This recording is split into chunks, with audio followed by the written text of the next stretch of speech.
और लिटरली बताऊं तो दिसंबर के तक तो मेरे पास साइकिल भी नहीं थी खुद की। उसने मुझे मेरे साइकिल 50% डिस्काउंट में भी मिल गई। ये भी अच्छा। नर्मदा जी की कृपा से हुआ, तो मुझे पता भी नहीं था। वो कार वाले ही ऐसे चला रहा था कि बड़े मुश्किल से मैं साइकिल चला रहा पा रहा था, उसकी धूल उड़ रही थी। हाँ। फिर एक सज्जन और आ गए बाइक से, उन्होंने बताया कि महाराज आप बिल्कुल मत जाइए, मेरे साथ चलिए, हम्म। मैं यहाँ रुकवा दूंगा आपको, बहुत रास्ता खतरनाक है। फिर लेकिन जब मैं आगे गया, फिर पूरा अंधेरा हो चुका था और बड़ी बड़ी झाड़ियां थी, एकदम ढाल वाला रास्ता था, रास्ता बिल्कुल नहीं था, कीचड़ था, पानी बह रहा था और अरे। मेरी साइकिल भी चलना मुश्किल हो गई। ट्रैक्टर वाले ने बोला, अरे महाराज यहाँ कहाँ जा रहे हो, हाँ। आइए आइए, मैं जहाँ से आपको रास्ता भटके हो 1-1.5 किलोमीटर, अब आप अपनी साइकिल मेरे ट्रॉली पे रख दीजिए, मैं आपको वापस छोड़ देता हूँ, यहाँ से आप भटक जाओगे। रिकॉर्ड वाली चीज तो मैं नहीं मानता, रिकॉर्ड को तो मैंने को तो नर्मदा परिक्रमा करना था माता जी के तट पे। एक भारतीय डाक ने आपके नाम से आपके फोटो के साथ 5 रुपए का टिकट जारी किया है। इससे बड़ा रिकॉर्ड और क्या है? बहुत बड़ी उपलब्धि है ये। क्या बात है। जी हाँ, जो भी इंटरेस्टेड हो रहा बस आप उनको अपने साथ ले लीजिए। माता जी सेवा का अवसर देगी तो सेवा करूंगा, अन्यथा वो जब खुद ही आपकी सेवा में है तो आपको किसी दूसरे की जरूरत नहीं होना चाहिए। हाँ। ये मेरा खुद का अनुभव भी है और निवेदन भी। तो नर्मदे हर हेमंत भाई, आपका जुनून में दिल से बहुत बहुत स्वागत है। धन्यवाद, बहुत मैं बहुत धन्यवाद आपका। मैं बहुत दिनों से बेसब्री से इंतजार कर रही थी और मैया की ऐसी कृपा हुई कि आप मुझे मंडला की परिक्रमा में मिल गए और वहां से आपसे मुलाकात हो गई और आज हम सामने जुड़ चुके हैं। अच्छा, मैंने अभी आपसे एक गुजारिश की थी लोगों को, जब मैंने आपका ऑडियो सुनाया था तब मैंने उनसे एक प्रॉमिस किया था, एक वादा किया था कि मैं जल्द ही हेमंत भाई को आपके समक्ष पेश करूंगी, उनके खुद आवाज उन्हीं की जुबानी सुनूंगी। तो क्योंकि तो आपकी इतनी अद्भुत जर्नी है, इतनी साइकिल से आपने इतने किलोमीटर मैया की परिक्रमा, तो कैसे गया, क्या आप आपके बारे में बताएंगे कि आप कहाँ काम करते हैं? नमस्कार, मैं हेमंत खरे हूँ और वर्तमान में मध्य प्रदेश सरकार के अर्बन डेवलपमेंट डिपार्टमेंट में एक कंपनी है, Madhya Pradesh urban development company limited, इसमें काम करता हूँ। हमारे डिपार्टमेंट ने ये पुस्तक निकाली थी इसकी, हमारी जीवन रेखा नर्मदा।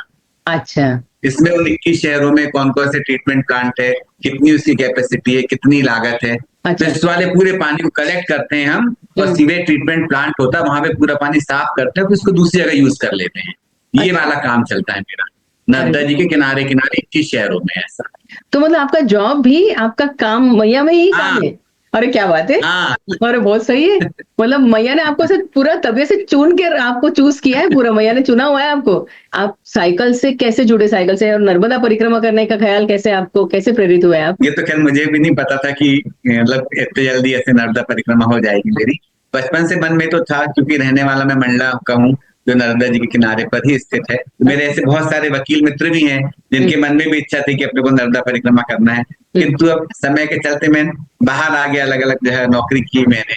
मन में था कि नर्मदा परिक्रमा करना है। फिर जब मेरा भोपाल आया, मैं तो साइकिल वैसे चलाता था, लेकिन यहाँ पर आके जो प्रोफेशनल ग्रुप होता है उससे जुड़ा मैं।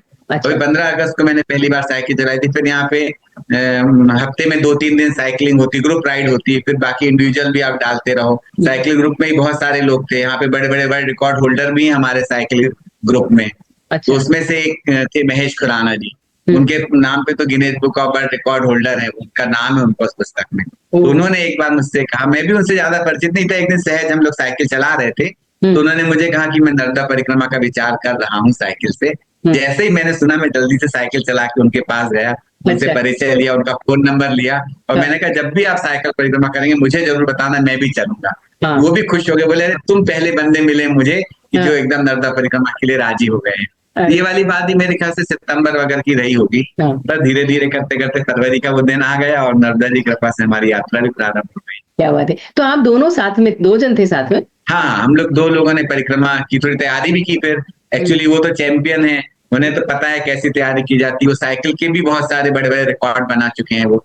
तो मेरे पास तो ऐसा कोई रिकॉर्ड होल्डर था नहीं। मैंने पहले 100 किलोमीटर चलाई, फिर 150 किलोमीटर चलाई, अधिकतम एक दिन में 180 किलोमीटर साइकिल चलाई थी मैंने। उन्हें कैरियर खरीदा मैंने साइकिल का, स्लीपिंग बैग खरीदा, इस तरीके से धीरे धीरे थोड़ी तैयारियां चालू हुई जनवरी के महीने में। और लिटरली बताऊं तो दिसंबर के तक तो मेरे पास साइकिल भी नहीं थी खुद की। हमारे महेश खुराना भाई साहब, उन्होंने कहा कि यार अपने को साइकिलिस्ट अभी जाके आए थे बाहर, तो उन्होंने वो कैरियर की जरूरत थी, कैरियर के पीछे फिर ऐसे दोनों तरफ ऐसे वो थे बैग, जैसे अपने गाड़ियों में रहते हैं ना, डिग्गी जैसा। तो फिर वो वाला बैग भी हमारे एक मित्र हैं रामा भाई साहब, वो और वो 2 लोग मिलके यहाँ से भोपाल से अयोध्या तक गए थे। उनके पास थे, तो एक व्यक्ति से उनने लिया, एक व्यक्ति से मुझे दिलवाया। कि अपना सब सामान रख के जाना पड़ेगा। अच्छा, तो दिसंबर तक कोई इल्म नहीं था कि हम इतना बड़ा एक रिकॉर्ड कायम करने जा रहे हैं? नहीं, दिसंबर तक कुछ नहीं, ये जनवरी में मतलब हो गया कि जनवरी में। भैया ने और रिकॉर्ड जैसी चीज तो मैं नहीं, रिकॉर्ड वाली चीज तो मैं नहीं मानता। रिकॉर्ड को तो मेरे को तो नर्मदा परिक्रमा करना था, माता जी के तट पे उनके सौंदर्य का दर्शन करना था। वो तो आप अभी जैसे आप बोले ना कि उनका रिकॉर्ड था, मेरा नंबर, आज जो आपने रिकॉर्ड कायम कर दिया है, एक भारतीय डाक ने आपके नाम से आपके फोटो के साथ 5 रुपए का टिकट जारी किया है, इससे बड़ा रिकॉर्ड और क्या है? बहुत बड़ी उपलब्धि है ये। मतलब मैं जानती हूँ पैदल करना भी उतना ही डिफिकल्ट है, तो साइकिल से भी उतना, क्योंकि साइकिल में आपको खुद को, आपकी स्ट्रेंथ भी, आपको वैसे कितना किलोमीटर चला लेते थे आप दिन में एक, मतलब कोई आपका टारगेट था ऐसा? हाँ, वो एक्चुअली 30-40 किलोमीटर 50 किलोमीटर में लगभग चला लेता था रोज। 20 तो मतलब एकदम हंसते खेलते ही चला लेता हूँ, कोई दिक्कत नहीं है। 40-50 में थोड़ा सा लगता है, वो भी शुरू के 2-3 घंटे में। तो ये आपका रूटीन कैसा रहता था जब आप परिक्रमा में थे? तो आपका रूटीन कैसा रहता था? कितना किलोमीटर चलाना है, कैसे जाना है, ये आपने तय करके रखा था? हाँ, हम लोगों ने जब निकले थे तो हमारे पूरे 23 दिन का पूरा प्लान था। एक्चुअली 22 दिन का ही प्लान था कि 22 दिन में हम लोग इतने इतने किलोमीटर जाएंगे और यहाँ यहाँ रुकेंगे। जगह भी लगभग आइडेंटिफाइड थी। और चूंकि इसके पहले मैं एक राष्ट्रीय शहरी आजीविका मिशन वाली परियोजना में काम कर चुका था, तो डिस्ट्रिक्ट प्लेस पे होती थी और लगभग हर डिस्ट्रिक्ट प्लेस में जो काम करने वाले हमारे सिटी मिशन मैनेजर होते थे वो भी हमारे परिचित के थे। अब मैं मंडला का रहने वाला हूँ, मेरी पुरानी परियोजना थी तेजस्विनी ग्रामीण महिला सशक्तिकरण कार्यक्रम, वो भी डिंडोरी तरफ थी। तो इस तरीके से लगभग जहां जहां से नर्मदा जी का प्रवाह है वहां पर सभी जगह मेरे कांटेक्ट थे, परिचित के लोग थे। कुछ तो एकदम आत्मीय थे और कुछ जिनको पता चला मैं नर्मदा परिक्रमा में आ रहा हूँ, कुछ वो मिल गए और कुछ तो न, जहाँ पे मेरी जगह नहीं थी। मतलब मैं आपको एक बहुत आश्चर्यजनक बात बताऊं कि जिस जगह पर हमारा कोई परिचय नहीं था, तो वहां के परिचय अपने आप आके मिले और उनने इतना अच्छे से माता जी ने व्यवस्था की हमारे रुकने की कि मैं आपको बता नहीं सकता। क्या हुआ था? तो जब हम लोग मंडला पहुंचे तो महाराजपुर में मेरे एक मित्र वकील हैं, उनके उनके वो अपने मिलने आई वो मेरे से, तो हमने बताया कि अगली बार हमारा रुकना इसके बाद करेली में है। तो नेमा जी थे, उन्होंने तुरंत बोले अरे वहां पर एक मेरे परिचित के हैं, उन्होंने तुरंत हमारे को नंबर दिया, उनसे बात करवाई और वो हमारा इंतजार कर रहे थे कि अभी आने वाले हैं आने वाले हैं आने वाले हैं। तो फिर हम लोग गए, तो मुझे तो लगा कि किसी धर्मशाला या ऐसी कोई जगह होगी। तो हमारे मित्र जो खुराना जी थे वो पहले पहुंच गए और मैंने भी उस समय गूगल लगा लिया था, उन्हें लोकेशन भेज दी थी कि मैं यहाँ मैं लगा के जा रहा था। जैसे ही वहां पे पहुंचे डेस्टिनेशन पे, तो वहां से मतलब मैसेज आने लगा कि आप डेस्टिनेशन पे पहुंच गए, आप डेस्टिनेशन में। अब मैं वहां देख रहा हूँ तो आजू बाजू कुछ है नहीं, जंगल, मतलब एकदम सूना हाईवे था, सूना रास्ता था। एक बड़ा सा घर था एक, तो मेरे को लगा यार तो घर है, इसके बाजू बाजू में होगी कहीं कोई धर्मशाला, तो मैं अपना जा ही रहा था आगे। उतने वहां से खुराना जी चिल्ला रहे हेमंत हेमंत। मैं भी पलट के गया, मैंने कहा अरे यार, मैं कहा मैं तो सोच रहा था कोई आश्रम होगा। बोले नहीं नहीं, ये उसमें लिखा था बंगले के ऊपर जाट परिवार। तो उस वाले घर में हमारे रुकने की व्यवस्था थी, घर के अंदर हम लोग रुके। और मैं आपको बताऊं इतने सेवा भावी लोग थे पूरा वो जाट परिवार, उन्होंने इतने अच्छे से व्यवस्था की हमारे रुकने वगैरह की। और संयोग से उस दिन एकादशी था। और एकादशी था और लखनऊ से मैं साइकिल चला रहा था, पूरा हाईवे था। जब शाम को 3-4 बज गए तो मुझे लगा यार आज एकादशी है, मेरे को लड्डू गोपाल की मूर्ति कहाँ मिलेगी, मंदिर कहाँ मिलेगी, मैं कैसे शाम को पूजा करूंगा। सवेरे तो मैं एक्चुअली हमेशा सवेरे कर लेता था, लेकिन उस दिन सवेरे जल्दी निकलना तो शाम को करना थी मुझे पूजा। मैं कहा चलो अब जो भी होगी व्यवस्था। फिर रास्ते में एक जगह रुका, तो जाट परिवार के घर में इतना सुंदर मंदिर था कि मैं क्या बताऊं आपको, शिवलिंग के आकार का मंदिर, पूरा शिवलिंग के अंदर मंदिर था और नीचे पूरी जिलहरी बनी हुई। तो वहां पे मैं गया तो बढ़िया, मेरे को जाते बराबर मैंने मुंह हाथ धोया और तुरंत मंदिर में जाके अपनी पूजा किया, आरती किया, कथा पढ़ा, विष्णु सहस्त्र नाम पढ़ा। और फिर मेरे मित्र लोग पहले पहुंच गए तो उन्होंने भोजन के बारे में पूछा, उन्होंने पहले ही बता दिया था कि हम लोग का तो सादा खाएंगे, जो हमारे एक मित्र आ रहे हैं उनका एकादशी का व्रत है। तो जब मैं पूजा करके उठा तो मुझे इतना शानदार व्रत का फलाहार मिला कि मैं आपको बता नहीं सकता। इतना अच्छा फलाहार तो हम भी रोज घर में बना के नहीं करते। तो ऐसी नर्मदा जी की और उनके भक्तों की महिमा है, क्या बताऊं मैं। अच्छी सच्ची में। तो ये तो बहुत मतलब अद्भुत है। जैसे आपके पीछे मैं अभी देख रही हूँ, आपकी साइकिल रखी हुई है आपने पीछे, इस है ना, यही साइकिल थी ना आपकी? तो ये मतलब गियर वाली साइकिल है आपकी? हाँ हाँ, गियर वाली साइकिल है। अच्छा, तो ये साइकिल एक्चुअली इसमें भी 3 तरह की साइकिल आती है, एक एमटीबी होती है, एक हाइब्रिड होती है और एक रोड बाइक होती है। 3 तरह की होती है, तो ये मेरी हाइब्रिड है। तो इसमें क्या खासियत होती है? मतलब हाइब्रिड में कोई कुछ अलग कुछ रहता है चलाने का, कुछ अलग खासियत है क्या? हाँ, मतलब ये कि ये मतलब ऐसे तो ये मल्टीपर्पज होती है, इसको प्लेन सड़क पे भी चला लो, थोड़ा ऊबर खाबर और ऐसे थोड़ा ऑफ रोड भी चला सकते हैं। जबकि जो रोड बाइक होती है वो सिर्फ रोड के लिए होती है, और जो एमटीबी होती है माउंटेन बाइक वो पहाड़ों के लिए होती है। ये दोनों के बीच की साइकिल है कि इसको आप दोनों जगह चला सकते हैं। तो ये अगर चलने में थोड़ी हल्की। अच्छा, तो अक्सर ये जो अभी साइकिल अभी हाइब्रिड है, तो मैया के रास्ते में तो कैसे भी रास्ते लोग हैं, गांव है, कोई इतना डेवलप नहीं है, तो कहीं कुछ ऐसे अगर आ जाए, कुछ प्रॉब्लम आ जाए, तो वहां के इसके पार्ट्स मिलना या कुछ होना हो जाता है वहां पे? हाँ नहीं, एक्चुअली हम लोगों को मतलब ट्यूब हम लोग रख के ले गए थे। ट्यूब का अच्छा। ही मेन इश्यू रहता है कि ट्यूब बस अगर पंचर हो गई, ज्यादा बस्ट वस्ट हो गया तो हम हाँ। लोग ट्यूब लेके गए थे एक्स्ट्रा। और कायदे से तो फिर टायर वायर सभी कुछ रख सकते थे, हाँ। लेकिन मेरी ऐसी सोच थी कि नर्मदा जी जब इतना पूरा दुनिया चला रही है, जब मुझे संभालेगी 25 दिन, तो मेरी साइकिल भी नहीं संभालेगी क्या? तो इस सोच के साथ मैं ज्यादा कुछ व्यवस्था नहीं कर गया, और बस मैं तो चला गया नर्मदा जी का नाम लेके, हाँ नर्मदे। वो हर हर नर्मदे, बहुत बढ़िया बात कही सच में। जिसके लिए जा रहे हैं, जिसके साथ जा रहे हैं, और जो साथ में रहने ही वाली है, जिसके लिए परिक्रमा कर रहे हैं, वो साथ इतने दुनिया संभालती है, हाँ साइकिल जब नहीं संभालेगी। सही बात है। बहुत, ये आपका जो भाव है ना, मुझे लगता है बस वही भाव आपको पूरा परिक्रमा करा के लेके आया है पूरे से, है ना? और सही मैंने बात। भी सुना कि जब आप निकल रहे थे तो आपको किसी ने शिवलिंग भी दिया था, तो मेरे को लगता है पापा साथ ही निकले थे आपके, तो कहीं कुछ दिक्कत आनी ही नहीं थी। कुछ शिवलिंग भी मिला था आपको, कुछ ना ऐसा? जी हाँ, जी, ये हमारे जबलपुर के श्री संतोष गोडबोले जी हैं। वो अभी यहाँ पर मराठी साहित्य अकेडमी के निदेशक भी हैं। तो अच्छा। वो यही रहते हैं घर के पास। उनसे मुलाकात हुई तो मैंने बताया कि बस एक दो दिन में मैं नर्मदा परिक्रमा जा रहा हूँ। तो चूंकि वो जबलपुर के हैं और नर्मदा जी के बड़े भक्त हैं, और उनका तो खुद का एक आश्रम भी है जिलेहरी घाट, ग्वारी घाट के पास जिलेहरी घाट है जबलपुर में। वहां पे अच्छा। 24 घंटे नर्मदा परिक्रमा वासियों के रुकने की, खाने पीने की पूरी सदारत की व्यवस्था रहती है। उसका संचालन वो सालों से करते हैं। तो अरे वाह। संयोग से नर्मदा जी ने उनसे मेरी मुलाकात करवा दी। हाँ। उन्होंने भी मुझे जानकारी दी कि भाई नर्मदा परिक्रमा ये करना चाहिए। तो अच्छा। ऐसे नर्मदा जी का इतना अनुग्रह था कि मैं आपको बता नहीं सकता।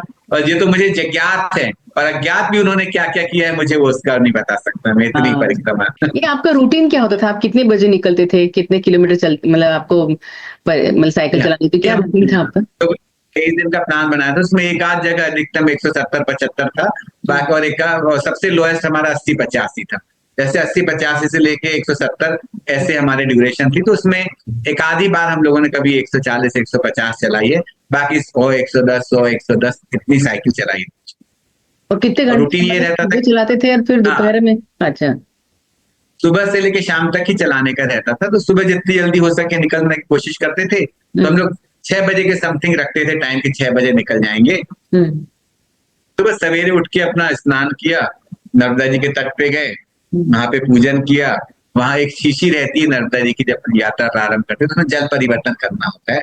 आधा जल वापस नर्मदा जी में डालो, फिर आधा भर। वो किया, धूप दीप कर ने आरती की, कपूर जलाया।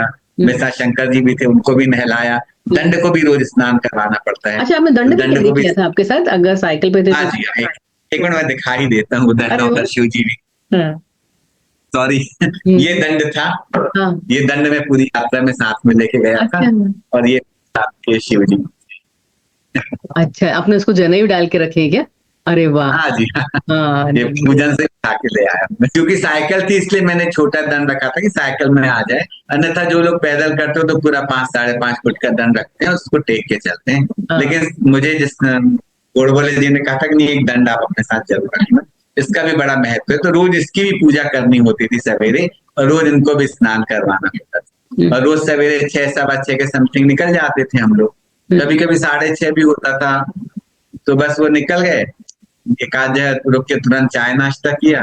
चाय नाश्ते की भी इतनी अच्छी व्यवस्था थी कि जहां हम लोग रुकते थे 6 बजे, तो शहर गांव में मतलब इतनी दुकानें खुलती नहीं। हम्म। 7-7:30 बजे के समथिंग हमारा लगभग जब 20-25 किलोमीटर हो जाता था, तब हम रुकते थे चाय नाश्ता करने के लिए। फिर उधर 11:30-12 के समथिंग आप चल भी रहे हैं तो आपको जगह जगह पर बोर्ड लगे रहते हैं, नर्मदा से सदा सेवा, नर्मदा परिक्रमा वासियों के लिए हम्म। यहाँ पे सेवा व्रत उपलब्ध है, हम्म। अन्न अन्न क्षेत्र। तो बस वहां जाओ, भोजन कर लो। मतलब या तो अपन रुक गया तो अपन खुद रुक जाओ, अन्यथा उतने समय जो रहता 11:30 से 2:30 बजे तक का, लोग खुद ही आवाज दे दे के बुला लेते हैं, महाराज जी आइए भोजन कर लीजिए, महाराज जी आपके भोजन हुए कि नहीं हुए, आइए आइए। तो ऐसा कोई दिन नहीं बीतता था जब हमें 2-4 जगह से नहीं बुलाते थे। हम हाँ। भोजन कर भी लेते थे, उसके बाद भी अगले जगह पर कोई होता तो बुलाता था, आइए भोजन कर लीजिए। हम्म। तो ऐसा नर्मदा जी के तट पे इतने अन्न क्षेत्र बने हुए हैं कि आपको भूखा नहीं सुलाती माता जी। सही तो है। दोपहर को ये हो जाता था। और फिर कहीं कहीं पे अगर हम लोग को विश्राम करना, तो विश्राम की व्यवस्था भी रहती थी। तो दोपहर को भोजन प्रसाद के बाद अपन को अगर मतलब विश्राम करना है तो विश्राम करो, फिर अपन निकल जाओ। तो जनरली मैं कोशिश करता था कि 12 बजे से 3 बजे तक साइकिल ना चलाऊं ज्यादा में। हम्म। तो बढ़िया विश्राम करके और फिर निकल जाते थे, कभी 2:30 बजे, कभी 3 बजे। और फिर अपना 5 साढ़े 5 बजे तक डेस्टिनेशन पे पहुंच जाते थे। और फिर वहां पे विश्राम करो, बीच में एक आध बार लोग चाय के लिए बुला लेते थे, कोई मट्ठा पिला देता था, कोई गन्ने का रस पिला देता था। तो ऐसे लोग खुद हाथ जोड़ जोड़ के, महाराज जी आइए, महाराज जी आइए। अच्छा, बाबा जी, कभी ऐसा मौका आया कि आप चलाते चलाते आश्रम नहीं मिला है और रात हो गई है, कभी रात में ऐसा मौका आया आपको चलाने का? हाँ जी हाँ। जब रावेर खेड़ी में पहुंचा, रावेर खेड़ी में आप सबको पता ही है कि बाजीराव पेशवे की समाधि स्थल है और बिल्कुल नर्मदा जी के तट पर है।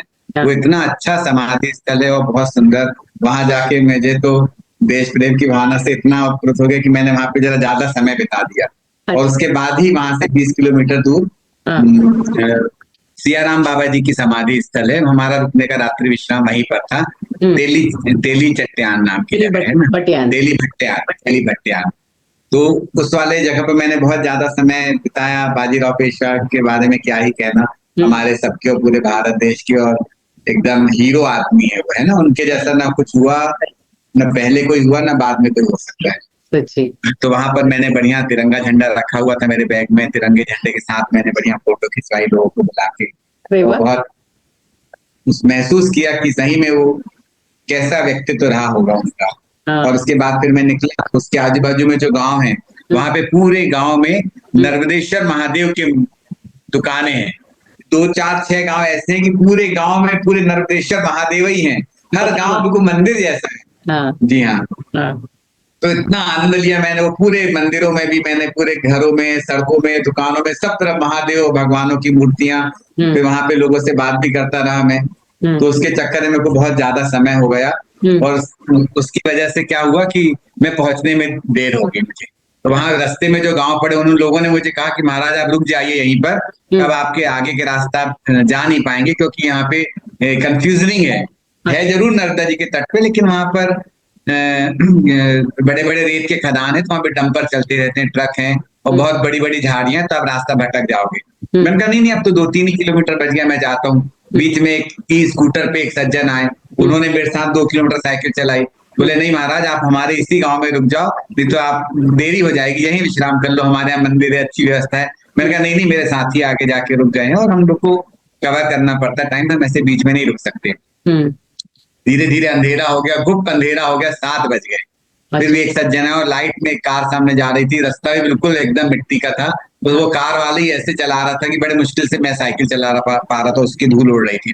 फिर एक सज्जन और आ गए बाइक से, उन्होंने बताया कि महाराज आप बिल्कुल मत जाइए, मेरे साथ चलिए, मैं यहाँ रुकवा दूंगा आपको, बहुत रास्ता खतरनाक है। लेकिन मैंने कहा नहीं नहीं, मैं तो आदमी हूँ, मैं वैसे भी रह चुका हूँ गाँव में, तो मैं नहीं, चले जाऊंगा मैं। और मेरे को ऐसा करेज था, मुझे कुछ वो था ही नहीं, कि डर नाम की तो कोई चीज ही नहीं थी। सही है। फिर लेकिन जब मैं आगे गया, फिर पूरा अंधेरा हो चुका था और बड़ी बड़ी झाड़ियां थी 10 10 फुट ऊंची, और बिल्कुल नर्मदा जी किनारा था। और लेकिन मुझे मालूम था कि जो जय सिया राम महाराज जी का आश्रम है वो बिल्कुल नर्मदा जी के तट पे है। मैं मुड़ गया, और जैसे ही मैं मुड़ा तो नर्मदा जी के तट पे जाने के लिए, और एकदम ढाल वाला रास्ता था, रास्ता बिल्कुल नहीं था, कीचड़ था, पानी बह रहा था, और मेरे साइकिल भी चलना मुश्किल हो गई, और एकदम अंधेरा गुम चुका था तब तक। फिर सामने से एक ट्रैक्टर आया तो मतलब इतनी जगह भी नहीं थी कि मतलब वो निकल पाता, मुझे ऐसे एकदम झाड़ी में दब के खड़े होना पड़ा। तब वो ट्रैक्टर आया, ट्रैक्टर वाले ने बोला अरे महाराज यहाँ कहाँ जा रहे हो, ये रास्ता तो अंदर नर्मदा जी में चला जाएगा, ये आप रास्ता भटक गए, ये वो। आइए आइए, मैं जहाँ से आपको रास्ता भटके 1 1.5 किलोमीटर, आप अपनी साइकिल मेरे ट्रॉली पे रख दीजिए, मैं आपको वापस छोड़ देता हूँ, यहाँ से आप भटक जाओगे। अच्छा। फिर मैं कहा ठीक है यार, मैं चलता हूँ वापस। बोले अब चलने का वापस रास्ता ही बहुत कठिन था, तो मैं रुक गया। तो फिर वो भी उतर के आया ट्रैक्टर वाला नीचे, और मेरे से वो बातचीत हुई। बोले आप कहाँ जा रहे, कैसे, सब बताया उसको। बोले अच्छा अच्छा, ऐसा करो कि पीछे वो जेसीबी आ रही, जेसीबी का जो हो रहता है ना सामने वाला, ऐसा उसमें साइकिल रख देंगे और आपको छोड़ देंगे वापस। अरे वाह। मैं कहा ठीक है। जब तक हम जेसीबी की रास्ता देख रहे थे, उतने में एक सज्जन और आए मोटरसाइकिल से, उसी तरफ से आ रहे थे वो कहने लगे अरे महाराज आप कहाँ जा रहे हो, मैं आपको जाने नहीं दूंगा, अंदर बहुत घना जंगल है और बार बार रास्ता भटकोगे। उस समय फिर 2 किलोमीटर दूरी रह गई थी वहां की, अच्छा। वहां से तेली भट्ट हाँ। की आश्रम। तो बोले नहीं नहीं मैं आपको जाने नहीं दूंगा। तो मैंने कहा नहीं नहीं आप तो मेरे को जहां से मैं रास्ता भटका वहां तक पहुंचा दो, मैं चले जाऊंगा। तो बोले नहीं नहीं आप समझ नहीं रहे हो, आपको पता नहीं है। और फिर उन्होंने क्या किया कि मेरी उत्ते में जेसीबी आई तो मेरी साइकिल जेसीबी के हो पे रखवा दी। बोले आप मेरे साथ बैठिए बाइक पे। और मेरे को बाइक पे लेके गए वापस 1-2 1.5-2 किलोमीटर। और फिर उन्हें रास्ते में बताया, बोले आप अकेले हो, आपकी जो लाइट एक जल रही है ये भी कहो बंद हो जाओ और अंधेरे में आप भटक जाओ, क्योंकि ऐसा एक रास्ते में आप भटके हो, आगे लगातार वैसे ही रास्ते हैं 2 किलोमीटर के पहले पहले 4-6 और रोड भी बिल्कुल खराब है। और यहाँ पर एक तेंदुआ बाघिन घूम रही है बोले, और उसके 3 बच्चे भी दिए हुए उसने, शावक है उसके साथ 3, वो आपको अकेला देख के तत्काल आक्रमण कर देगी आपके ऊपर, बहुत मुश्किल है, मैं आपको नहीं जाने दूंगा। और भैया वो गाड़ी रोक के वहां खड़े हो गए जहां से मैं रास्ता भटका था। फिर जेसीबी आई, जेसीबी को ने बोला कि इनकी साइकिल मत उतारो, मेरे पीछे आओ।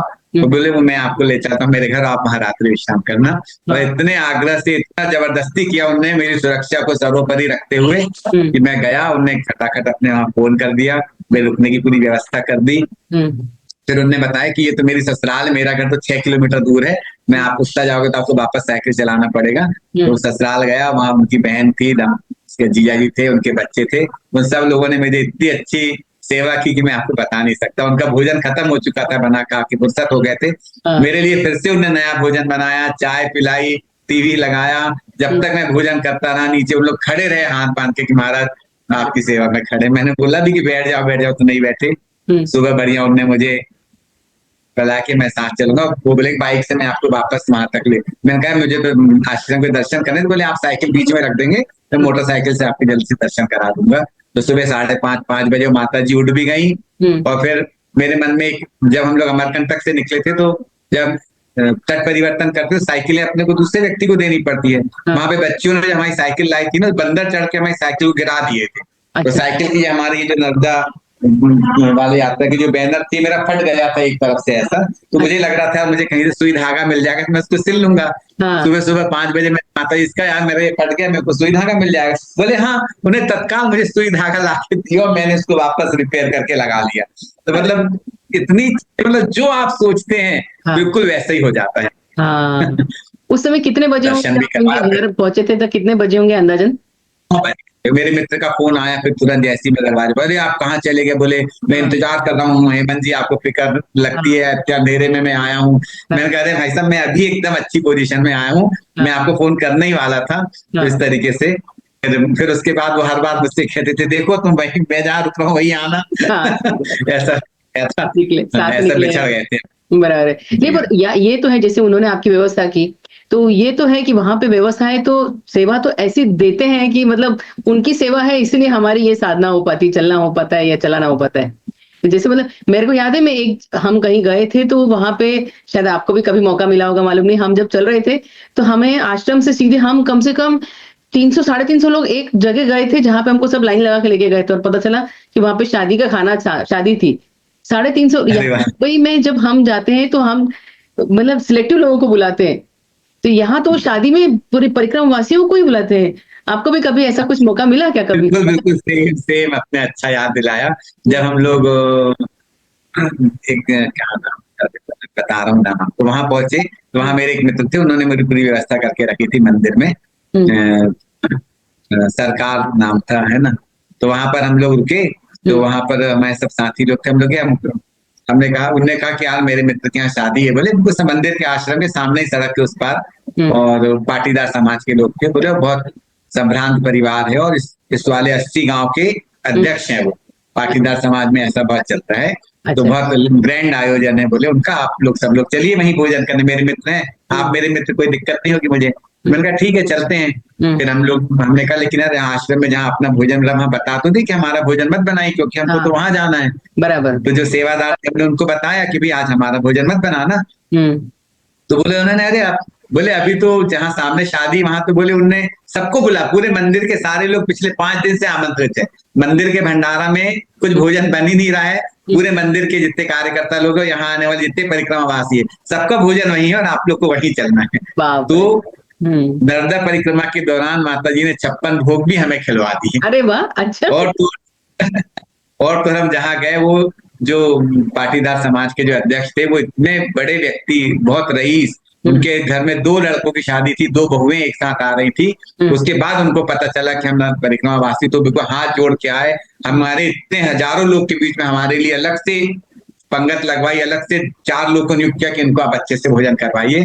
हम लोग का अच्छे से पूरा भोजन करवाया, उनने खूब आग्रह से अच्छी अच्छी मिठाइयां हमें परोसी, और जाते जाते हमको अगले दिन सवेरे का बाल भोग भी बांध के दिया। इतना प्रेम, मतलब इतना तो अपने घर में भी कोई अपना सगा मेहमान आ जाता है तो अपन नहीं करते, इतना प्रेम मिलता है वहां पर। हाँ, माँ के आंचल में जो प्यार है ना, ये तो मैंने देखा है। मतलब अभी जैसे आपने बाल भोग बोला, तो मुझे याद आया, ये शब्द में ही कितनी मिठास है, बाल भोग, कितनी शब्द में मिठास है एकदम। और आप पूरा दिन चलते हो, वो बाल भोग, 1 कप चाय और नर्मदे हर, ये दोनों का जो कॉम्बिनेशन जो आप चलते हैं ना, बस और कुछ लगता ही नहीं है। मैं बता रहा हूँ, जब अपन साइकिल चला रहे होते हैं, आजू बाजू के लोग आते हैं, सहज में वो नर्मदे हर बोलते हैं, अपन भी नर्मदे हर बोलो, तो जो नर्मदे हर जो रहता है ना, ऐसा एक इंजेक्शन रहता है एकदम पावर का, अपने अंदर फिर से उतनी ऊर्जा का संचार हो जाता है। हर बार नर्मदे हर बोलो तो उतनी स्फूर्ति, उतनी उत्साह, उतना एनर्जी फिर से वापस गेन हो जाता है। और मैं तो बताऊं, जब धूप है एकदम, गांव में तो ऐसे सड़क से बहुत दूर दूर घर बने रहते हैं, हम चला रहे हैं साइकिल, अंदर से किसी बच्चे की प्यारी सी कोमल सी आवाज आती है, नर्मदे हर, इतना सुन के अच्छा लगता है। अरे बाप रे, अपने को दिखता भी नहीं वो बंदा कहाँ है, फिर अपन देखो अरे कहाँ से आज पता लगा, तो छोटे छोटे बच्चे अंदर ऐसे ऐसे कर रहे हैं, तो इतना शक्ति मिलती है, मतलब इसको शब्दों में वर्णन नहीं किया जा सकता। ऐसे ही जब हम लोग हरदा के नाभि कुंड जो है ना, वहां से हम लोग निकले वहां जाने के लिए, नेमावर से, नेमावर उस तरफ है, हम लोग हंडिया से सिंगा जी महाराज में हम लोग का रुकने का उस दिन स्टे था। वहां जब हम लोग जा रहे थे तो हरदा जिले में खेतों के बीच की पगडंडियों से हम लोग जा रहे थे, तो मैंने देखा यार बहुत सारे बच्चे छोटे छोटे स्कूल जा रहे हैं, वो बढ़िया सुंदर एकदम बेर का झाड़ लगा, बेर तोड़ के हम लोग कलेक्ट करके जा रहे हैं। फिर मेरे पास आया, तुमने नर्मदे हर का, नर्मदे हर, तो फिर मैंने कहा अरे क्या कर रहे हो, कौन सी क्लास में पढ़ते हो, तो बातचीत हुई उन लोगों से, फिर मैं कहा बेर खिलाओगे, अरे उन्होंने इतने प्रेम से इतनी शानदार ऐसी मीठी ताजी बेर खिलाई कि मैं आपको क्या बताऊं, जो आजकल अपने शहरी लोगों के लिए बहुत ही दुर्लभ हो गई है। उसके थोड़े ही आगे निकला तो 3-4 छोटे छोटे बच्चे ऐसे आ रहे थे चल के अपने घर से, सड़क बिल्कुल नहीं थी वहां पर, ऐसी थी, आए और लोग ने ऐसे फूल लिए हुए थे हाथ में, तो मैं रुका वहां, उन्होंने मुझे ऐसे फूल दिए, इतने प्यारे छोटे छोटे बच्चे। उसका वीडियो मैंने डाला है, आप जरूर इसमें ऐड करिएगा वो वीडियो, इतने प्यारे प्यारे बच्चे। बोले, मैं कहा मेरे लिए फूल तोड़ के रखे थे, बोले हाँ जी, हम सबके लिए ऐसे फूल तोड़ के रखते हैं और इंतजार करते हैं कि कोई आएगा और फिर हम उनको देते हैं। तो ये इतना अच्छे वाक्य हैं बच्चों के कि बस बता नहीं सकते। ये बच्चों, ये तो है, मतलब बच्चों की इच्छाएं तो पूरी होकर, मतलब उनकी इच्छाएं शायद माँ बाप ने उनके संस्कार में डाल के रखे, परिक्रमा से आए हैं तो आपको ये करना है, इनको ये मतलब उनके जीन्स में ही डाल के रखा है शायद माँ बाप ने उनके, है ना। मैया पूरा माहौल, पूरा वातावरण ही ऐसा है। मतलब अगर एक जगह तो मैं जा रहा था तो मुझे एकदम मुझे लगा क्या फ्लैश वगैरह होना है, तो वहां पे आजकल वो प्रधानमंत्री स्वच्छ भारत मिशन के टॉयलेट बाहर रहते हैं, तो मैं गया वहां पे, एक लड़की थी बेचारी छोटी सी 15-16 साल की, तो उसने बोला हाँ महाराज बिल्कुल, खुद उठी फटाफट पानी लाई, ये वो साफ कर दी, मेरे को गेट खोल दी। तो मतलब अगर अपने घर में अगर अकेली लड़की कोई रहे और कोई बाहर का आदमी आ जाए तो अपन तो कल्पना भी नहीं कर सकते कि अपने घर की अकेली लड़की उसको ऐसा स्वागत करेगी, मतलब वो करेगी तो अपन उसको डांटेगी तूने ऐसा क्यों किया। बल्कि जब मैं फ्रेश हो गया तो उसके बाद उसने इतना आग्रह किया कि महाराज जी मैं चाय बना रही हूँ, महाराज जी मैं चाय बना रही हूँ, मैं आपको बता नहीं सकता। और उसने इतने अच्छे प्रेम से बात की, और मेरे जो पीठ पे मैंने आपको बताया कि टांग के रखा था दंड और सब चीजें, तो मैंने वहां पे खंबे में टांग दिया था, और मैं बातचीत करने की उसके वो भूल गया और मैं आगे चला गया और मुझे मतलब दिमाग से निकल गया वो, जहां मुझे डेस्टिनेशन पे पहुंचा और फिर मेरे को याद है कि पूजा करना है, देखा तो मेरे पीठ पे था ही नहीं, वो 10 किलोमीटर दूर पीछे छूट गया था। तो जिस आश्रम में मैं रुक गया वहां उनको मैंने बताया कि ऐसा हो गया, तो उन्होंने मुझे तुरंत एक मोटरसाइकिल वाले की व्यवस्था की, बोले आप ले आइए जाके। तब तक अंधेरा भी हो गया था, फिर भी मोटरसाइकिल में मैं फिर वापस गया, उस घर गया तो शाम रात हो चुकी थी, 7:30-8 बजे थे, उस घर के सब लोग आ गए थे, सबने इतना आग्रह किया कि महाराज जी आप भोजन करके ही जाइए, इतना आग्रह किया, इतना किया आग्रह कि मैं आपको बता नहीं सकता। बोले हमारे घर में पार्टी और भरता बना हुआ है, तो मैंने कहा नहीं हमारे वहां है व्यवस्था जहां हम रुके हैं, साथी भी है हमारे, तो उन्होंने पैक करके दिया। तो इतना प्रेम है, बोले क्या बताऊं, मैं बता नहीं सकता। अभी जैसे आपने बताया तो मुझे याद आया, मतलब मेरे को ये क्वेश्चन हुआ कि जैसे अभी सपोज हम भूल गए तो आप पीछे गए, तो आप आपकी मैया वहीं छोड़ के गए थे ना? हाँ हाँ हाँ। हाँ, मतलब अगर किसी का कुछ रुक जाता है तो आपको रिटर्न नहीं आना है, तो आप मैया को अगर वहां रख देते हैं तो फिर आप पीछे जाके आप अपनी वस्तु ला सकते हैं। अब क्या है, प्रैक्टिकली ये चीजें अलग होती हैं, प्रैक्टिकल कुछ हो जाता है तो उसको तो वैसे ही मैनेज करना पड़ेगा ना। तो हाँ, इस विषय में तो मैं तो कहूँ कि मैं, जब अगर अपन ये मानते हैं कि उसकी मर्जी से एक पत्ता भी नहीं हिलता, फिर अपना दिमाग लगाना वहां पर व्यर्थ है, ऐसा महसूस था। इतनी बढ़िया बात कही आपने, सही है। फिर ये जो रूल्स रेगुलेशन और ये सब साइड में रख दो, सिर्फ उसके उसके हिसाब से चलो।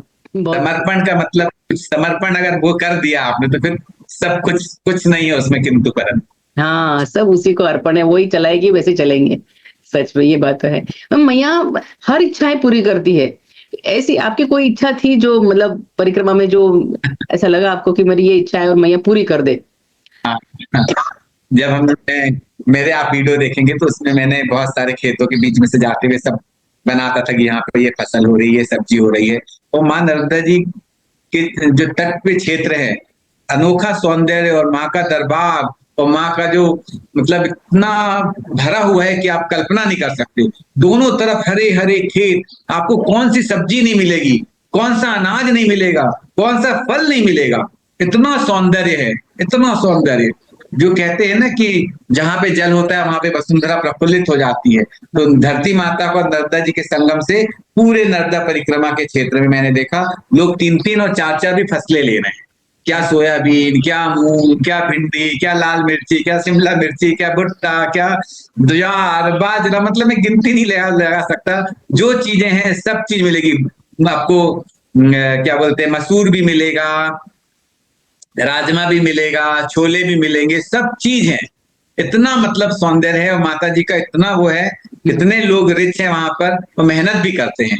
मतलब अभी शहरों में तो अपने को जेसीबी से काम करवाना है तो अपन को ढूंढना पड़ता है कहाँ है जेसीबी, लेकिन वहां पर सुंदर, हर घरों में मस्त सुंदर फल लगे हुए हैं और हर घर के हर दूसरे चौथे घर में एक जेसीबी खड़ी हो, पूरे कृषि के उपकरण है। और मैंने देखा है कि जो आधुनिक कृषि है वो मुझे देखने मिली इस वाले पूरी परिक्रमा के दौरान। जो आधुनिक कृषि के लिए सरकार पीछे पड़ी है, अब वो धीरे धीरे वो मतलब माता जी के तटों पे वो बिल्कुल देखने के लिए है। बहुत सुंदर सुंदर खेत देखने मिले, सूरजमुखी के फल देखने मिले, गुलाब की खेती देखने मिली, जो हाँ, अपने सिंपल गेंदे मोगरे क्या नहीं देखने मिला। अरे इतना अलौकिक सौंदर्य है माता जी का कि मैं आपको बता नहीं सकता। सच्ची तृप्त हो गए। मुझे आपके बोलने से समझ में आ रहा है कि आप तृप्त हो चुके हैं, संतुष्ट भी नहीं, तृप्त जिसको बोलते हैं ना, पूरी तृप्ति ले चुके हैं आप मैया की तो। तो मेरा तो इतना मन है कि हर व्यक्ति को जीवन में एक बार तो नर्मदा जी की परिक्रमा करनी ही चाहिए। यस। इतना आनंद है, इतना हाँ, सौंदर्य है।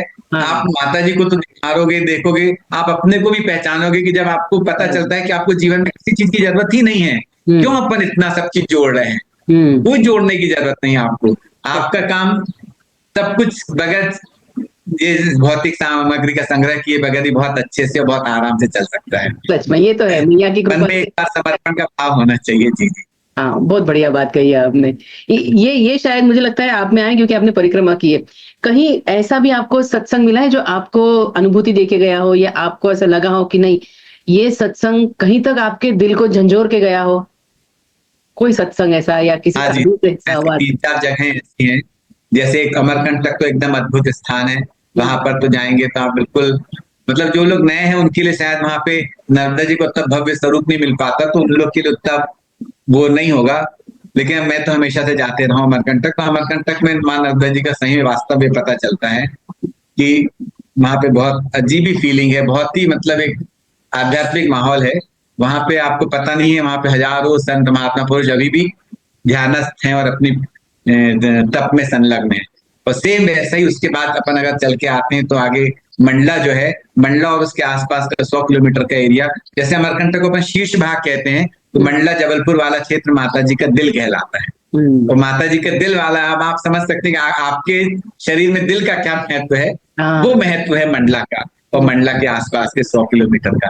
वहां एक से बढ़कर एक आश्रम है, एक से बढ़कर एक ऋषि मुनियों की तपोस्थली है। हम्म, उसी के बीच में एक सूरज कुंड नाम की भी जगह है। हम्म, वहां पे हनुमान जी का मंदिर है और वो हनुमान जी दिन में 3 रूप बदलते हैं। सवेरे बाल रूप हाँ, रहता है, दिन में प्रौढ़ावस्था, दिन में मतलब यंग रूप रहता है और रात्रि शाम के समय में प्रौढ़ावस्था रहती है। तो वहां का जो सूरज कुंड है उसका ये महत्व है कि संक्रांति के दिन इंद्र से लेके सारे देवी देवता वहां पर स्नान करने आते हैं और ये पुराणों में तक वर्णित है।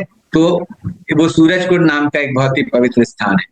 उसके बाद फिर अपन अगर आगे आते हैं तो फिर जबलपुर है, भेड़ा घाट है, बरगी डैम है, सारा इतना सौंदर्य है कि मैं बता नहीं सकता, आप जब जाएंगे तभी महसूस करेंगे। फिर वहां पर एक भेड़ा घाट के पास तेवर में एक त्रिपुर सुंदरी देवी जी का मंदिर है, बहुत ही जागृत स्थल है। वहां भी कभी आप जाएं तो वहां महसूस कर पाएंगे, जो आदि शक्ति माता है उसका जागृत और मूल स्थान है। तो ऐसी जगह है। और इसके बाद अगर फिर अपन थोड़ा और आगे आए तो नेमावर हंडिया, जिसको माता जी का नाभि क्षेत्र कहा जाता है, तो वहां पर भैरव जी ने तपस्या की हुई, तो भैरव जी का वो स्थान है। तो वहां पर एक मुझे सन्यासी मिले और उनसे जो मेरा वार्तालाप हुआ, उन्होंने मुझे बताया कि नर्मदा परिक्रमा क्यों की जाती है, नर्मदा परिक्रमा का क्या महत्व है। और वहीं जाकर मुझे पता चला कि नर्मदा जी जो है वो गंगा जी से भी प्राचीन है। हाँ। मतलब जो भागीरथी और भागीरथी के जिनको अपन जो जिन लोगों ने नर्मदा जी को यहाँ पर लेके आए हैं, धरती पे लेके आए हैं, उन्होंने पहले नर्मदा जी की पूजा की, नर्मदा जी को उन्हें प्रसन्न किया कि माता जी हम आपकी जैसी ही एक नदी को मतलब यहाँ पे स्वर्ग से यहाँ पर लाना चाहते हैं। तब उनके पूर्वजों को, भागीरथी के पूर्वजों को नर्मदा जी ने आशीर्वाद दिया कि ठीक है आप ला सकते हैं। उसके बाद फिर ये सब हुआ ये सब, और फिर बाद में गंगा जी स्वयं अवतरित हुई। तो ये वाला जो है, ये जो आशीर्वाद जो है नर्मदा जी ने वहीं पर दिया है।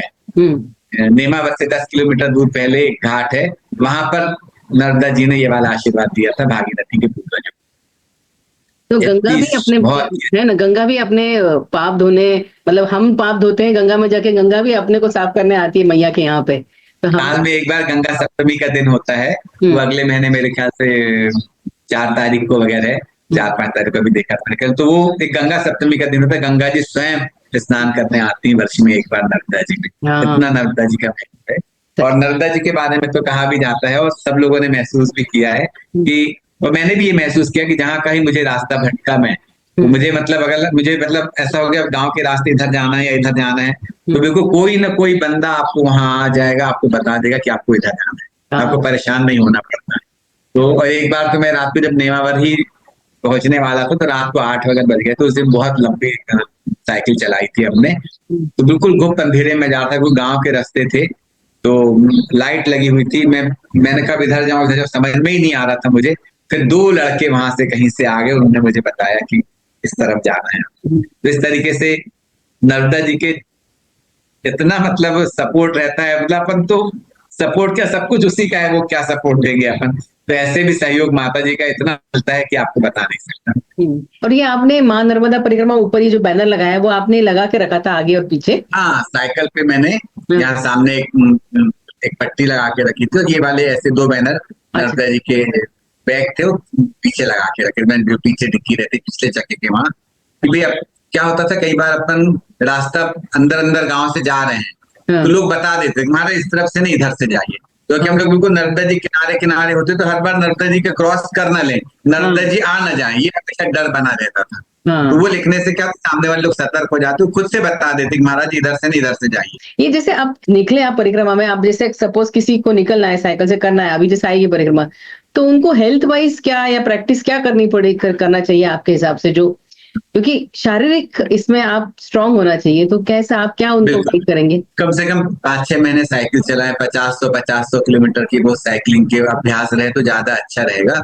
और मन में अच्छी फिट, मतलब शारीरिक रूप से फिट रहे तो ज्यादा अच्छा है ना, ज्यादा कुछ समस्या ना हो। तो बाकी मतलब नर्मदा परिक्रमा के दौरान देखा मैं, तो जिनका एक पैर भी नहीं है वो लाठी लेके कर रहे हैं। अभी आप भी मुझे मिले थे नर्मदा उत्तर वाहिनी परिक्रमा में, तो आपने देखा था कि एक बिटिया अपना वॉकर लेके परिक्रमा, तो शक्ति तो नर्मदा ही देती, मन में आपके अखंड विश्वास होना चाहिए। तो ऐसे ऐसे शरीर के मतलब, क्योंकि मसल्स वगैरह आपके दुखते थे क्या रात को? नहीं, अरे आपने ये वाला बहुत अच्छे सवाल पूछा। जब हम लोग डिंडोरी में गए, तो डिंडोरी में एक भक्त थे नर्मदा जी के, उनका खुद का वहां पे मैरिज हॉल था, मैरिज लॉन, तो उन्होंने हमें अपने मैरिज लॉन में रुकवाया, और वो खुद सेवा करने के लिए भी आए, और हमारी चाय भी पिलाया, नाश्ता भी कराया, खाना भी खिलाया, और रात को जब सोने लगे तो 9:30 बजे कमरे में आकर उन्होंने हमारे पैर की मालिश भी की। अरे बाप, इतनी सेवा करते हैं। वो तो है, ये दुनिया में कहीं भी घूम लो, नर्मदा परिक्रमा में जो मिलते हैं और जो वो बात है वो कहीं नहीं है ना। हम भाग्यवान है कि जो हम मैया को स्पर्श कर सकते हैं। और आप तो मैं जी हाँ तो जी। बहुत ही भाग्यवान है कि आप मंडला जिले में जहाँ मैया सब तरफ से, आप बीच में है, सब तरफ से मैया छाई हुई है। मतलब शब्दों में वर्णन नहीं किया जा सकता, इस तरह का सुकून आपको मिलता है। हाँ और अपने जो जीवन की रोज की आपाधापी, अपन दो चीज के लिए ज्यादा परेशान होते हैं। एक तो अपना आय कैसे अपने हो, कैसे अपने पैसे कमाए, अपनी नौकरी अच्छी चले, और दूसरा ये चलता है खाने को क्या मिलेगा। पूरे समय मतलब दो चीज मेरे अब समझ में आया परिक्रमा के दौरान, ये दो चीज जीवन में बड़ा महत्वपूर्ण है। आदमी का पूरा जीवन लगभग इसी के आजू बाजू में बीतता है। हाँ लेकिन जब आप नर्मदा परिक्रमा करते हैं तो ये दोनों चीज आपसे छूट जाती है। कोई लोभ नहीं, कोई मोह नहीं, कोई राग नहीं, कोई द्वेष नहीं, कोई विचार नहीं, और कोई भविष्य की वार्ता नहीं, और कोई भूतकाल का ख्याल नहीं। सिर्फ नर्मदा जी बह रही है बाजू में, उसको नर्मदा जी को देखते जाओ, नर्मदे हर बोलते जाओ। आजू बाजू आने जाने वाले भी जोर जोर से नर्मदे हर बोलते हैं। तो बस वो देखते जाओ। तो ये जीवन का जो 99 वाला फेर मैंने आपको बताया, इससे मुक्त हो जाता है आदमी। उसको पता है कि मुझे तो खाने की चिंता है ही नहीं, मेरे को मिलने ही वाला है, और कमाने की भी कोई चिंता नहीं, नर्मदा जी देने वाली है। तो हाँ इन दिनों में आपको बिल्कुल दिमाग आपका जो एक अपने अध्यात्म में बोलते हैं ना कि शांत हो जाए, स्थिर चित्त हो जाए मन। तो इन दिनों में बिल्कुल स्थिर चित्त रहता है मन। कुछ चीज की भाग दौड़ नहीं, कुछ चीज की हाव भाव नहीं। शांति से नर्मदे नर्मदे नर्मदे हर करो, बस। आप बोल रहे हैं और मेरे आंखों में आंसू आ रहे हैं। क्या सुंदर बात कही है आपने, सच्ची। हम जब सुबह उठ के निकलते हैं परिक्रमा में, हमें पता नहीं जी हाँ होता हम कहाँ रुकने वाले हैं, हमें पता नहीं होता हम क्या खाने वाले हैं, हमें पता नहीं होता हम कहाँ खाने वाले हैं। पर सब जी, व्यवस्था रात तक लगी हुई रहती है, और फिर दूसरे दिन की चिंताएं मैया पूरी ने करके रखी रहती है। बिल्कुल बिल्कुल। और अभी मुझे तो लगता है हम लोग साइकिल के दौरान गए तो 100-100 किलोमीटर पे हॉल्ट किया। जो लोग पैदल करते हैं उनको तो और ही ज्यादा आनंद की अनुभूति होगी कि भाई उनको तो हर 10-20 किलोमीटर पे रुकना है, या हर 5 किलोमीटर पे रुकना है। तो वो तो उनके तो इतने अनुभव होंगे, और उनके तो इतना सानिध्य मिलेगा नर्मदा जी का उनको, कि मैं उनके तो कितने अनुभव होंगे, मतलब कल्पना नहीं कर सकते अपन। मैं तो सिर्फ 23 रात रुक के मुझे इतना मिल गया, तो उन लोग को हाँ कितना मिलेगा जो 60 और 100, 200 तो 300 दिन में भी करते हैं लोग। मेरे 103 दिन लगे थे करने के लिए। और 103 जी दिन जी। में मुझे लगता है 103 बार मैया ने अपने को, मेरे को 103 रोज के एक एक अनुभव भी, अनुभव मतलब हाँ सिखाती जाती है वो, हर दिन आपको कुछ ना कुछ सिखाती है। हम उन्हीं लोगों से बिल्कुल सीखते हैं। तो वो जो जी सुकून वाली जिंदगी है ना, जहाँ आपको कुछ नहीं पड़ा है ना, आपको हमको फ्यूचर की चिंता नहीं है, हमको जी प्रेजेंट की चिंता नहीं, हमको पास्ट की चिंता नहीं, हमको सिर्फ उसके भरोसे पे बिल्कुल। उसकी आंचल पकड़ के चलना है। तो वो जो मेरे 103 दिन गए ना, मुझे नहीं लगता मेरी जिंदगी में फिर से ये 103 दिन आई है। बहुत सुकून वाली है। अरे वाह, तो आप कर चुके हैं क्या पहले? ये बताया नहीं आपने। हाँ मैंने कर चुकी हूँ, इसीलिए बस मैया के प्यार पैदल? में पैदल किए। अरे वाह यार, चलो वो बस नर्मदे हर। मैया की परिक्रमा मैया ने करा ली है। उसी मोह के कारण ना, ये चैनल अभी न्यू बॉर्न बच्चा है मेरा, अभी 9 महीने हुए, पिछले साल की परिक्रमा है। अच्छा तो बस वो इसीलिए आने के बाद मैया के प्यार में पागल हो गए। तो अब मेरे को कुछ करना ही नहीं है, सिर्फ मैया की सेवा करनी है अपनी तरफ से, थोड़ा सा मैया के लिए, और क्या। अच्छा, ऐसा कुछ आपने कुछ ड्रेस पहना, तो कुछ मतलब सफेद कपड़े ही पहने थे आपने, कि कुछ आपने? हाँ हाँ अच्छा। नहीं नहीं, सफेद कपड़े का ही उसमें नियम है कि सफेद कपड़े पहन के आपको नर्मदा परिक्रमा करनी। तो मैंने साइकिलिंग वाली जो ड्रेस होती है वो सब, जो जर्सी और विशेष तरह की पैंट्स होती है वो सब नहीं पहनी। मैं तो नर्मदा परिक्रमा ही के जो सफेद वस्त्र होते हैं वही पहन के। अच्छा, और फिर वो जैसे कभी गाड़ी आती तो क्या बोलते हैं उसको, फ्लोरोसेंट वो लगा लेते, तो आपने कुछ पट्टी स्ट्रिप वगैरह लगाई थी क्या? हाँ, वो शाम शाम को जरूरी रहता है कि भी सामने वाले को दिख जाए। जो हाँ। फ्लोरोसेंट स्ट्रिप रहती है वो मैंने लगा के परिक्रमा की। नहीं, मेरे को ये भी एक पूछना था कि जैसे कहीं रोड होंगे, कहीं तो आपके उबड़ खाबड़ रास्ते होंगे, कुछ मिट्टी के हाँ कच्चे बिल्कुल, रास्ते, हाँ है बिल्कुल। ना? हाँ लकड़ी के पुल भी थे, नर्मदा जी किनारे किनारे थे, जो सहायक नदियां आके मिल रही थी, तो नदियों हाँ के बेसिन पे भी चले, तो हाँ पत्थर पे, मतलब कहीं पैदल भी चलना पड़ा। हाँ। साइकिल को ऐसे लेके पैदल भी चले, मतलब हाँ। एक बार मेरी साइकिल पंचर हुई थी, वो भी शहर में ही हुई, मतलब अच्छा। ऐसे जंगल में नहीं हुई कि मुझे डर लगा कि मतलब पंचर वाला नहीं है या फिर मेरे पास किट नहीं है। ऐसा शहर में ही पंचर हुई थी, वो भी एक कीला, पतला कीला तार घुस गया था। तो हम्म। तो पंचर होने की बस वो दिन है, पहले दूसरा 3 तारीख को हुई थी पंचर। उसके बाद नहीं हुई पंचर। 4 तारीख, 4 फरवरी को हुई थी पंचर, निवास में। अच्छा। शहर में ही हुई थी, बस आधे किलोमीटर पे इस पंचर वाला मिल गया था। लेकिन वहां पे भी ये मजा आई कि वहां पर ऐसी साइकिलें चलती नहीं, उसने साइकिल का टायर खोल लिया, ट्यूब भी बदल दिया, फिर उसको लेकिन फिट ही नहीं करते आ रहा था। अरे बाप रे, हाँ क्योंकि अब तो साइकिल वाला ही बेचाते कि दिमाग लगा के एक दो लोग और आया, मिला जुला के उन्होंने लगा दिया। अरे बाप रे। ऐसा होता है। मैं ना एक बात बताऊं आपको, मैं हमेशा सबसे ये पूछती हूँ कि परिक्रमा के पहले आप कैसे थे, परिक्रमा बाद में आपके क्या चेंज हुए, पर मैं ये क्वेश्चन आपसे नहीं पूछूंगी, पता है क्यों? क्योंकि हेमंत भैया आप पहले ही इतने, मतलब मैं तो सच बता रही हूँ, मैं आपसे पहली बार मिली थी तभी मैं मंत्रमुग्ध हो गई थी कि इतना सात्विक भाव है, तभी मैया ने ऐसे चुन चुन के आपको चुना है मैया ने, और इसलिए आपसे परिक्रमा करवा ली, क्योंकि आप पहले ही सुधारने को और क्या सुधारेगी मैया, बिगड़े हो तो मैया सुधारे। वैसा है। कि तो मुझे नहीं, लगता है सुधारने आपकी, पे सारा जहां है, अपना अपन तो कुछ भी नहीं है। नहीं नहीं आते, और मेरे को लगता है आपके जीन्स में, डीएनए में ही है मैया, क्योंकि आपके घर से भी मम्मी ने जब इतनी जल्दी परमिशन दे दी, तो शायद वो भी इससे अवगत थी, उन्हें भी इन सबकी मतलब पहचान थी, परिक्रमा के बारे में वगैरह सब जानती थी वो ना। नहीं, सही बात है। मुझे मतलब घर के लोगों का भी भरपूर सपोर्ट मिला, तभी मैं कर पाया। घर से जरा भी किसी का इनकार होता तो फिर मुझे दिक्कत होती। माता जी का तो मैंने आपको बता ही दिया कि उसके यही वाक्य थे। वो भी एक्चुअली मम्मी पापा ही मेरे पहले परिक्रमा कर चुके थे। श्रीमती जी को भी मन में उसके थोड़ा होगा, उधेड़ बुन चल रही होगी, हाँ नहीं हाँ नहीं, लेकिन अब माता जी ने उनको जैसे गाइड किया तो उधर से भी कोई मुझे रोक टोक नहीं। बच्चे भी एग्री थे कि नहीं नहीं पापा आप जाके आओ। वो भी नर्मदा जी के प्रति मेरा समर्पण भक्ति भाव देखते ही थे। इस तरीके से मुझे परिवार का बहुत सपोर्ट मिला, और ये बहुत ही जरूरी है। सही। और मतलब मेरा परिक्रमा इसलिए भी संभव हो पाया कि मैं जब परिक्रमा में था तो मेरा श्रीमती जी ने संभाला परिवार को, है कि नहीं? तो वो एक बहुत जरूरी है कि अगर आप जा रहे हैं तो पीछे से भी आपको एक बैक सपोर्ट होना चाहिए। तो उस वजह से भी मेरी परिक्रमा निर्विघ्न हो पाई। मेरे मन में मतलब परिवार को लेके भी कुछ किंतु परंतु विचार नहीं था। तो ये एक बहुत बड़ी बात होती है कि आप मतलब अपनी जिम्मेदारियों से मुक्त होके सानंद बिल्कुल निश्चिंत होकर मैं परिक्रमा कर पाया। सही सही। ये और इन सब के इसमें ये डाक टिकट जारी होना, ये कैसे मतलब कैसा अचानक कैसे आया हो, मतलब कैसे हुआ ये? हाँ हाँ, ये तो मुझे भी पता नहीं था। मुझे भी ऐसा कुछ अंदाज नहीं था। एक्चुअली हम लोग भोपाल में रहते हैं। जब मैं नर्मदा परिक्रमा करके आया तो बहुत सारे लोगों ने मुझे बुलाया, सम्मान किया। किसी ने अपने घर में बुलाया, किसी ने घर में मुझे आके किया। ऐसे बहुत अलग अलग संस्थाओं ने मुझे बुला बुला के सम्मान किया, अलग अलग समाज के लोगों ने। और इसी क्रम में फिर जो एक अभी वर्ल्ड अर्थ डे आया, जो 22 अप्रैल को था। 22 अप्रैल को विश्व पृथ्वी दिवस के उपलक्ष्य में पोस्ट ऑफिस वालों ने उन लोगों के इस बार का टैगलाइन मिला था कि सेव फॉसिल फ्यूल। अपना जो पेट्रोल डीजल है इन सबको कम से कम इस्तेमाल करो, बचत करो, ये वाला थीम था। तो उनके पास जब ये वाला थीम आया, भारत सरकार का था, इस बार पूरे मध्य प्रदेश में, पूरे भारत देश में इस वाले दिन इस वाले टैगलाइन के साथ मनाया गया। तो उन्होंने सोचा कि क्यों ना हम साइकिल वालों को बुलाओ, साइकिल की रैली करें, क्योंकि साइकिल रैली से आपका पर्यावरण भी सुधरता है, शारीरिक रूप से आदमी फिटनेस भी होता है, शारीरिक मानसिक रूप से फिट होता है, और प्लस पर्यावरण प्रदूषण नहीं होता।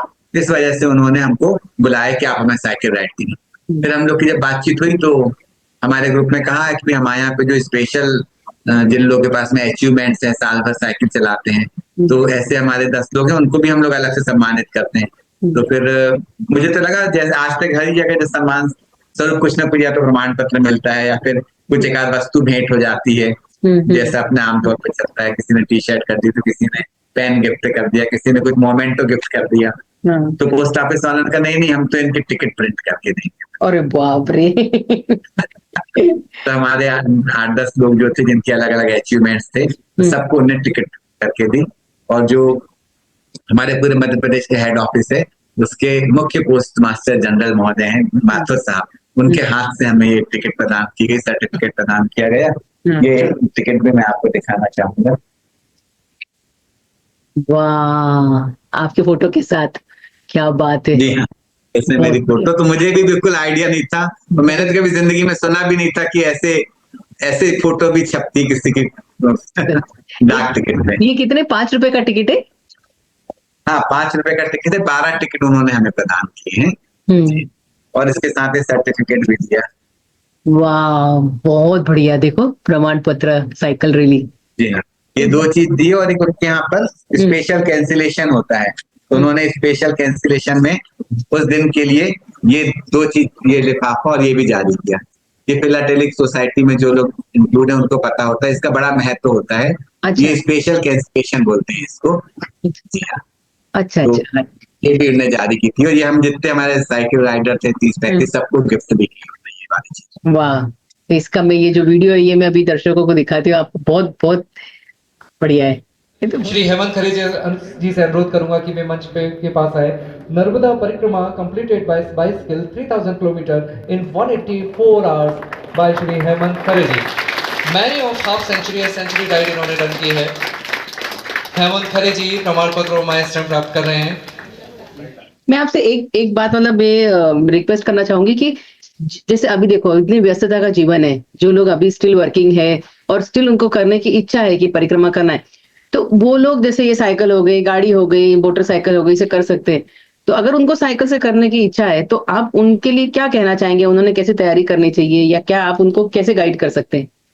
साइकिल मेरे ख्याल से तो पैदल करने से या गाड़ी और साइकिल से करने से अच्छा, साइकिल मतलब पैदल क्यों, विभिन्न मोटर वाहन के करने की तुलना में साइकिल से ही परिक्रमा करना ज्यादा उत्तम है, क्योंकि साइकिल में समय कम लगता है और कम एनर्जी लगती है। पैदल में तो 3 गुना 4 गुना ज्यादा समय लगता है और एनर्जी भी आप बहुत कह रहे ज्यादा हैं लगती नहीं, है। ऐसा आप कह रहे हैं क्योंकि आप में वो स्टेमिना है, हर एक की साइकिल चलाते समय जो थाइस पे स्ट्रेंथ आता है, जो मसल्स।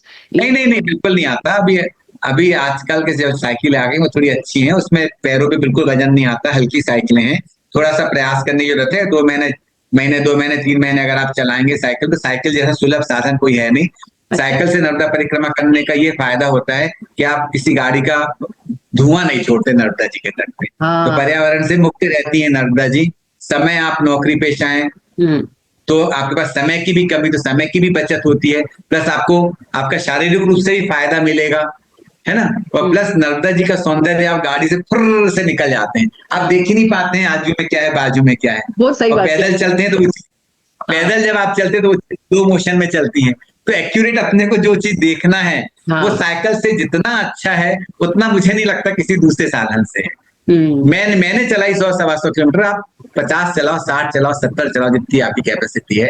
मैंने 23 दिन में की, आप 32 दिन में करो, 30 दिन में करो, 35 दिन में करो, लेकिन साइकिल से ही करना चाहिए। और मैं तो जो गाड़ियों से कर रहे हैं, वाहनों से कर रहे हैं, उनसे करबद्ध निवेदन करता हूँ कि आप लोग कृपया माता जी के तट पे जाके ऐसा धुआं का प्रदूषण ना करे, कार्बन ना उगले वहां पर, तो बहुत अच्छा रहेगा। और जो लोग साइकिल से परिक्रमा करना चाहते हैं, मैं सर्वथा उनके साथ हूँ। आप चाहे तो मेरा नंबर भी शेयर कर दें, मुझसे जितनी जैसी सहायता बन पड़ेगी मैं करूंगा। और माता जी ने मुझे परमिशन दी, उनकी आज्ञा हुई, तो मैं तो उनके साथ फिर से साइकिल से परिक्रमा करने के लिए भी तैयार हूँ। वाह वाह वाह, तो हम एक नियम ही बना लेते हैं कि आप हर साल, जैसे आपने 1 फरवरी को उठाई, तो मेरे को लगता है आप एक नियम ही बना लो कि 1 फरवरी से मैं हर साल जाने वाला हूँ, मतलब अगर आपकी ऑफिस आपको छुट्टी देती है तो क्योंकि आप वर्किंग हैं अभी, तो जैसे तो और मैं आपको बता रही हूँ, जैसे ही आप बताओगे ना, आप जाओगे ना, आपके साथ इतने लोग जुड़ेंगे, मुझे लगता है आपके साथ भी कई लोग ऐसे जुड़े होंगे, चलते चलते ऐसे आपको मौका मिला होगा। हाँ हाँ, अरे यहाँ पे इतने लोग इच्छुक हैं कि सबको करना है। समय की वो है सबके साथ समस्या, लेकिन आप जैसे अगर सहयोगी मिल गए और माता जी की इच्छा हो गई, तो फिर हम आप तो सिर्फ क्या बोलते हैं, निमित्त मात्र हैं। माता जी चाहे तो मैं तो हर साल करने को तैयार हूँ। तो हम मतलब मैं लोगों को ये रिक्वेस्ट करूंगी, आह्वान करूंगी कि जिसको भी जाना है परिक्रमा, there is no age limit मैया के पास जाने के लिए। साइकिल किसी को 1-2 महीने की, जैसे ये बता रहे हैं, शायद इनके लिए इतना आसान हो, हमें कुछ मेहनत करनी पड़े, क्योंकि आप यूज टू है साइकिल से तो। नहीं नहीं, मैंने भी अगस्त से साइकिल चलाना चालू की थी। अगस्त से मैं साइकिल चलाना चालू किया, फरवरी में निकल गया, तो ज्यादा कठिन नहीं है। और इसका एक विकल्प और है ना, आप ई साइकिल ले लीजिए ना। ई साइकिल से आप कर सकते हैं, 40-50 किलोमीटर की रेंज वाली साइकिल मिलती है। हाँ। और आजकल जहां भी हर जगह मंदिर आश्रम में वो बैटरी निकल डिटेचेबल रहती है वो साइकिल से, उसको निकाल के जैसे अपना मोबाइल चार्ज कर दो, बैटरी चार्ज हो जाती है, अरे तो वाह। वो भी बहुत अच्छा। तो हेमंत भाई मुझे एक बात बताओ, जब आप परिक्रमा पूरी करके आ गए और अब तो आपको स्टैम्प मिल गया, आपका सब कुछ अच्छे से हो गया है, आपके घर वालों को क्या रिएक्शन था जब आप आए, तो घर वाले बच्चों का और क्या रिएक्शन था? जैसे मैं अचंभित हूँ सारे रिएक्शन से, वो भी अचंभित हैं। उनको भी लग रहा है यार वाकई में क्या ही हो गया। हाँ। मैं, आप इजाजत दें तो मेरा बेटे को बुला लेता हूँ, वो आप अरे जरूर सीधे जरूर, बात बहुत। कर ली। अरे वाह वाह, ये तो हमारा सौभाग्य होगा कि आए। नर्मदे नर्मदे। मेरा नाम कौस्तुभ खरे है। अच्छा। जब पापा ने पहली बार बताया था कि प्लान ऐसा बन रहा है नर्मदा परिक्रमा जाने का, तो और वो साइकिल चलाते ही रहते थे, कभी 100 किलोमीटर 50 किलोमीटर ऐसे सब ग्रुप के साथ राइड होती थी, और सिंगल नाइट राइड भी पापा करते ही रहते थे। तो फिर जब पापा ने नर्मदा परिक्रमा का बताया तो फिर मेरे को तो था, क्योंकि पापा बचपन से ही मतलब मैंने देखा है पापा को एकदम एडवेंचरस बिल्कुल, कि मतलब कि एकदम नेचर से जुड़े हुए, नदी में नहाने हैं, अपना स्विमिंग करनी है, ड्राइविंग वगैरह। तो हम लोग को मतलब हमारे प्लान बचपन से एकदम ऐसे क्विक बनते थे बिल्कुल, कि कहीं जाना है बिल्कुल तैयार है और चलो। हाँ। तो ये तो मतलब ये तो एकदम नेचर देखा ही हुआ था पापा का, तो फिर मेरे को तो बहुत ही अच्छा लगा था। और पापा की बचपन से ही इच्छा थी कि नर्मदा परिक्रमा करना है। मतलब कि मैंने कई बार देखा है ऐसे, मतलब कि कोई जा रहा है नर्मदा परिक्रमा तो पापा का ये था कि यार कि मैं भी काश जा पाता, मेरा भी कुछ जम पाता। तो इस बार जो है पापा का जो साइकिल से नर्मदा परिक्रमा का जमा, और फिर पापा गए नर्मदा परिक्रमा में। और फिर हम उनकी रोज की स्टोरियां सुनते थे कि उनका, मतलब हम लोग को चिंता भी होती थी कि कैसे होंगे, हो गया तो मतलब कि कुछ, मतलब जैसे घर घर होता है लेकिन वैसी फैसिलिटीज मिलेंगी नहीं मिलेंगी। हाँ। लेकिन पापा जब बताते कि लोग बिल्कुल आके सेवा भाव से सेवा करते थे, और मतलब उन खाने पीने से लेकर कोई दिक्कत नहीं, सब बढ़िया से हो गया, और एक बार भी साइकिल में भी कोई प्रॉब्लम नहीं हुई। तो फिर ये सब सुन के हमको भी बहुत अच्छा लगता था। और जब फिर पापा आए, फिर एक्चुअली बांद्रा बांध से उन्होंने नर्मदा परिक्रमा उठाई थी, जो कि यहाँ से भोपाल से करीबन 50 किलोमीटर दूर है। तो फिर जब वो लौट कर आए थे तो फिर मैंने सोचा था कि लौट कर हम उनको वहां पर लेने चले जाते हैं, कार में जो है साइकिल का कैरियर लगा के, फिर वहां से उनको भोपाल ले आएंगे। तो फिर हम लोग मैं ड्राइव करके पापा मम्मी और बुआ के साथ वहां पर, जब नर्मदा परिक्रमा कंप्लीट हो गई तो हम पापा को वहां पर लेने गए, बढ़िया, बहुत खुश हो गए सब लोग। और फिर यहाँ पे भव्य गायत्री मंदिर में, जो पापा का साइकिल ग्रुप है ग्रीन प्लैनेट एसोसिएशन, वहां पर उनके द्वारा बहुत भव्य स्वागत किया गया, बढ़िया फटाके वगैरह से और फूल मालाओं से, और वो बहुत ही मजा आ गया ढोल वगैरह सेलिब्रेशन किया था कि बता नहीं। और उसी दिन मतलब जब पापा लौट के आए थे तुरंत ही, मतलब पहले वहां पर हम लोग मंदिर में गए थे, उनका स्वागत सत्कार हुआ, और फिर घर पे भी आकर घर पे भी बढ़िया बहुत अच्छा स्वागत सत्कार हुआ, और बहुत एक खुशी हुई। मतलब जैसे कि मैं भी अपने दोस्तों को बताता हूँ कि मेरे पापा ने जो है 3000 किलोमीटर की यात्रा नर्मदा परिक्रमा साइकिल से की, तो उनके भी मुंह ऐसे खुले के खुले रह जाते हैं, अरे। तो फिर वो भी मेरे को बहुत अच्छा लगता है, एक बहुत अच्छी बात है। तो मतलब मेरे को मतलब बहुत अच्छा लगा मुझे। हेमंत भाई, बेटा इतना अच्छा बोल रहा है, मैं बहुत भावुक हो चुकी हूँ। पता है, बच्चे जब छोटे रहते हैं और बड़े होके अपने लिए दो शब्द बोलते हैं। आज शायद कौस्तुभ तुम्हें वो अंदाज नहीं होगा कि आज जो पापा की जो छाती फूली है, बच्चों के मुंह से अपने लिए सुनना बहुत अच्छी बात है। God bless you. भगवान कौस्तुभ तुझे भी ऐसे ही कुछ भगवान दे। मैं शब्द नहीं मिल रहे मैं, क्योंकि ये एक बाप ही जान सकता है जब बेटा उनके बारे में इतने प्राउडली बात करता है ना। हेमंत जी, आप सहमत होंगे मुझसे, है ना? नहीं, सही है बच्चा, मतलब उन्होंने, पापा ने किया भी है। अच्छा कौस्तुभ, एक बता, जब अब पापा को जब स्टैंप मतलब आपको पता चला कि पापा के नाम का डाक टिकट जारी होने वाला है, क्या लगा है उस समय? मतलब मुझे तो लगता है यार ये तो मतलब बहुत अद्भुत चीज थी पापा के लिए। क्या लगा आपको उस समय? जब ये पापा ने बात बताई थी कि ऐसे जो है स्टैम्प टिकट जो है जारी जारी कर रहे हैं, वो भी ऑफिस को जा रहा है, लोग तो अपना ऐसे खुद करवाते हैं, बट लेकिन मेन ऑफिस से स्टैम्प जो है जारी होना, ये अपने आप में एक बहुत बड़ी बात है।